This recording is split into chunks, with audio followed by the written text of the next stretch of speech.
যেই কথা 2018 সালে জাতির পিতার কন্যা আমাদের সরকার যেটি বাতিল করেছে, সেই কথা আমরা সরকার পুনর্বহাল করে নাই, সেটি হাইকোর্ট থেকে পুনর্বহাল করেছিলাম।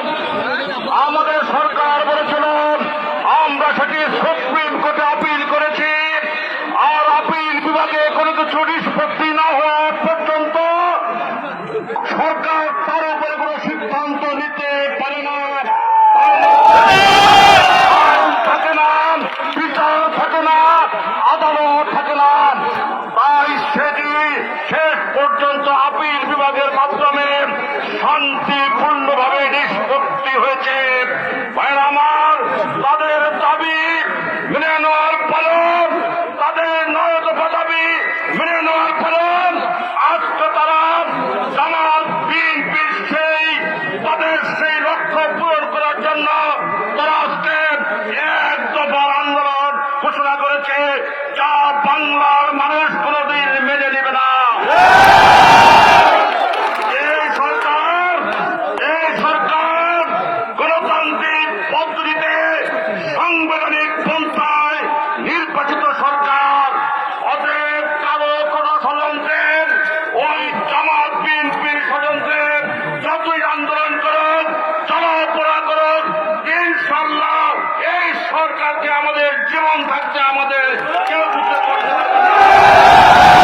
আপনারা বুঝতে হবেন, ওরা দীর্ঘ পরিকল্পনা নিয়ে দেশের এই উন্নয়ন, যে উন্নয়ন যখন আন্তর্জাতিক মহল পর্যন্ত স্বাগত, এই উন্নয়নের অগ্রযাত্রাকে ব্যাহত করার জন্য সবাই ঐক্যবদ্ধ হয়েছে।